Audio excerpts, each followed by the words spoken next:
Hi, my name is Singh Tiddy. Welcome back to your channel. If you'd like to make something like this, stay tuned.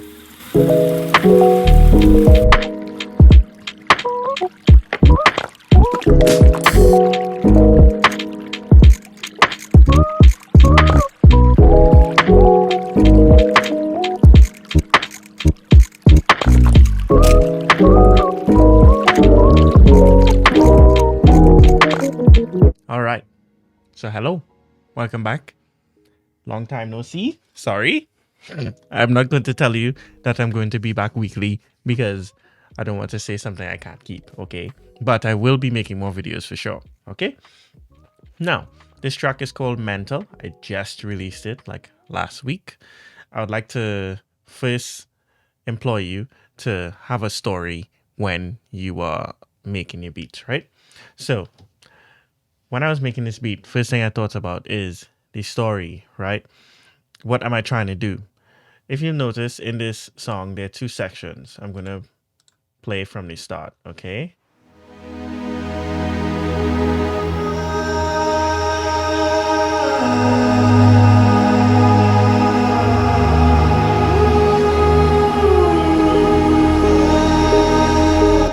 Right? So that's the intro section, which also happens in the middle.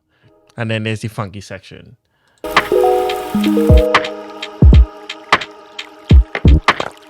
So my story is, this is a part of a whole album which I'm releasing, and this song is about how easy it is to become avoidant.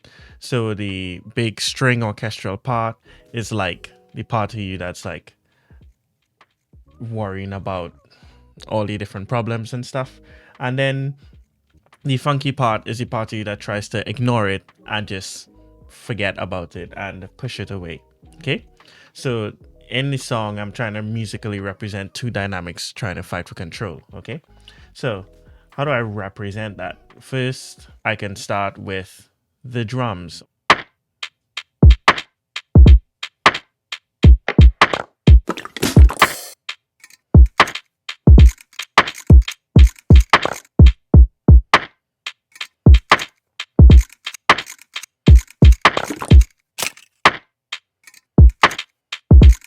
Okay.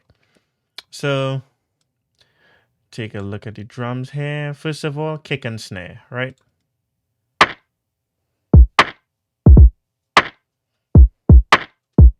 Okay, simple pattern, but my snare is not hitting on three, like 1, 2, 3, 4. No, it's slightly off just to give it a groove, a vibe. So this is a thing you could do in your music. Put in your snare on the offbeat. This will create something more funky, more unexpected than what you typically hear in lo-fi, right? I am also clipping both the kick and snare so they hit harder. So let me play you an example without clipping on.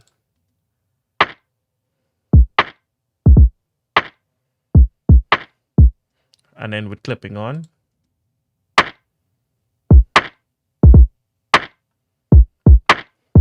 So not only does it add volume, as in like gain, increase the level, but it also makes it like hit harder, if you could tell the difference.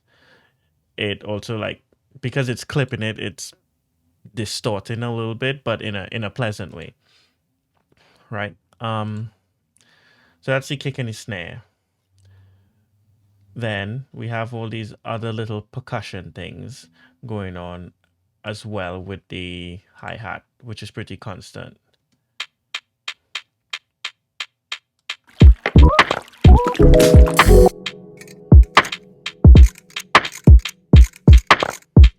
So if you notice, I leave space. I don't have this hi-hat going on the entire time. If it was going on the entire time, it might get boring or it might become hard to listen to over time. But adding this space here makes you almost miss it, one, and two, it just adds to the groove. Thirdly, these hats aren't quantized. I played them by hand, like with my MIDI keyboard. So that adds to the groove as well. Creating groove is all about like trying to be more human, not robotic. So if you want to create groove, keep your kick steady, you could have the snare off a little bit, and you could have the hi-hats off even more. But you want something steady, at least grounding you, which is my kick. My kick is definitely on all the correct beats, which is grounding us in this whole funky beat. I have all these other little percussion elements going on within the spaces, just to help bring an extra groove. So let's hear those without the kick and snare.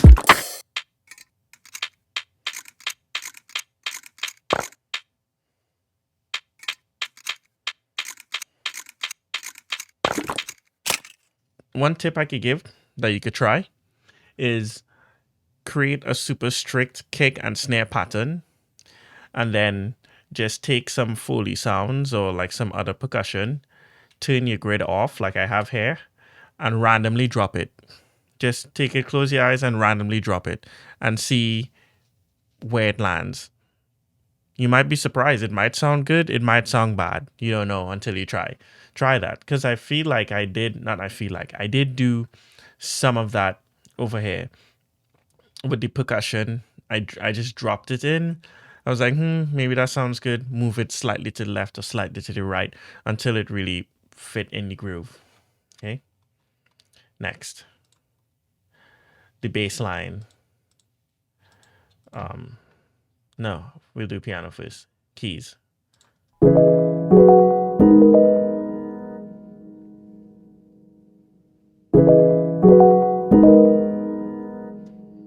Okay, so I have this main plug going on, which has a bit of reverb and echo. So here's Echo Boy on here. And here's Little Plate, which is some reverb. These are both plugins by Sound Toys, not sponsored, but I just like them. So some reverb and some echo to give this some space. Without it, pretty dry, and I wanted it to blend well in the mix, so I added some echo and reverb. Some Echo Boy, which is delay and reverb. Then there's this piano layer.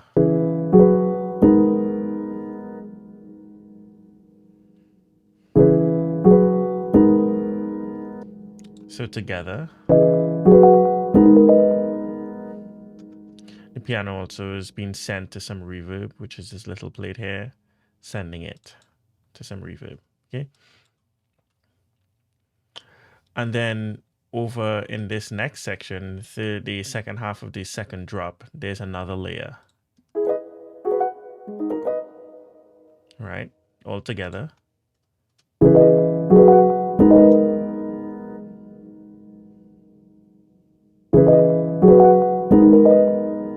Right? So having these layers all slightly, if you notice, all of them are slightly different.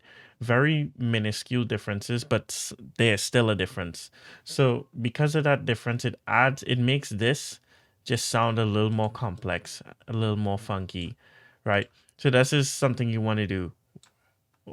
During my tutorials, I have talked many times about layering. So continue to layer and you can have the same things going on with slightly different variations to make it sound just better.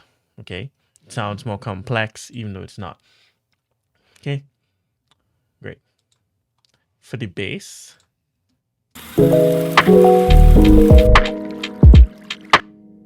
okay, so let's look at the bass here.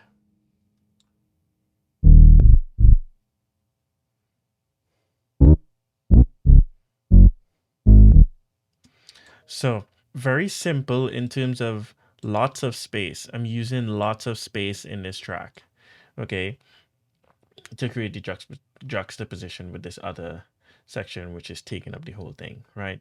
So lots of space with the bass, short bass. But if you notice, wide bass, it sounds wide. Why does it sound wide? Because I have an imager and I'm widening everything above 100 hertz. Let me take this off so you can hear. Whoops.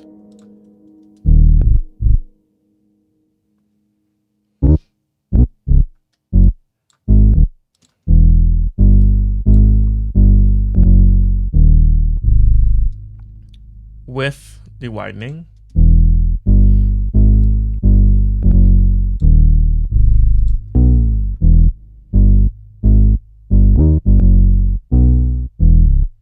So notice I'm keeping everything up below 100 in mono. You want to try to not have your bass information in stereo. You want to keep it in mono for other devices.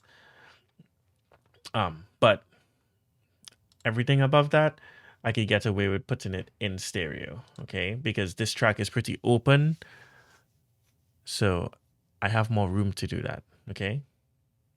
I'm boosting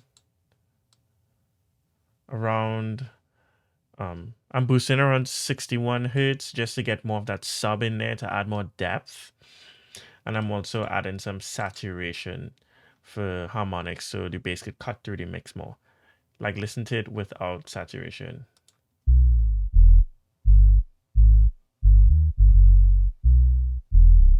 That's a pretty almost pure sine. And with saturation,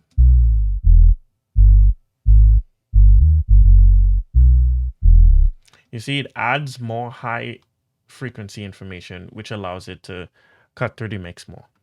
And throughout, I have the water effects going on because we like water. Okay. We like water. Okay, anyway. In the second half of this drop also, I add some vocals.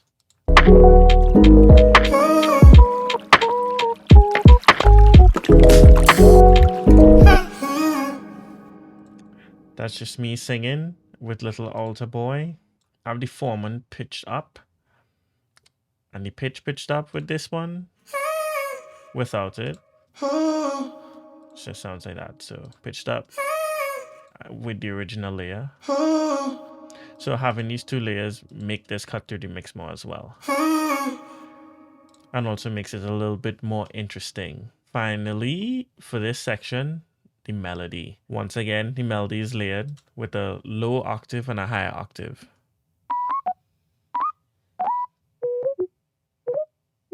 So together.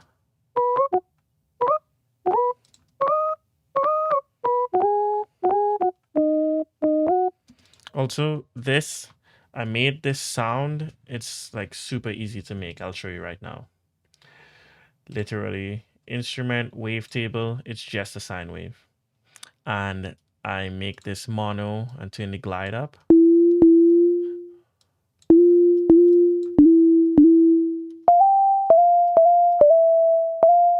Right, and then I just did some like chorusing on it to make it wide. And that's all I did. Like, yeah, it's a super easy sound to make and it sounds cool. So that's it for this whole funky section. Same thing here. Oh, one thing, notice. Because there's lots of space, I have the water going on. And with the vocals, I have lots of reverb on the vocal. So it really just opens up.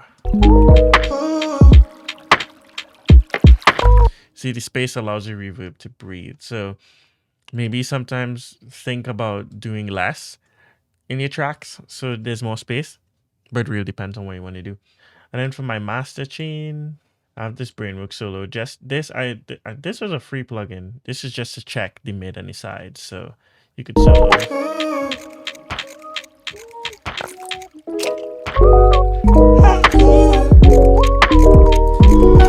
So you could use this plugin to check your mix in mono, and you should always check your mix in mono to see if any elements are being cancelled out, or if the mix sounds good in mono, it's going to sound good in stereo. Kind of a rule of thumb, generally. Then I'm doing an EQ. I'm cutting everything below 20 hertz on the mids. And on the sides, I'm going even higher, cutting everything below 74 because I don't need anything up here. I'm boosting more of the highs. And I'm cutting a little bit of mud around 240. Okay. Then I'm doing a little bit of compression with this preset. And then I tweaked it a little bit. Right, like very subtle. I'm using Soothe just to get some of the resonances off. Then Golfos, which is this like adaptive EQ. just a little stuff to make things sound a little better, more cohesive. And then I have my limiters. Make sure that when you use this limiter, you put it on the modern setting. And then I was just measuring the loudness to see how loud we were getting.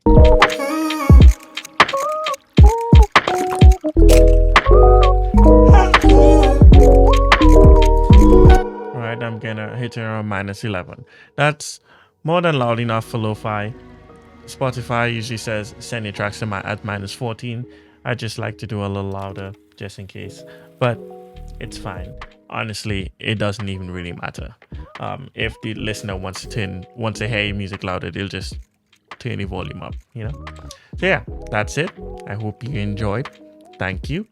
If you enjoyed, don't forget to like, comment, subscribe, please hit the notification bell, and I'll see you in the next video. Peace.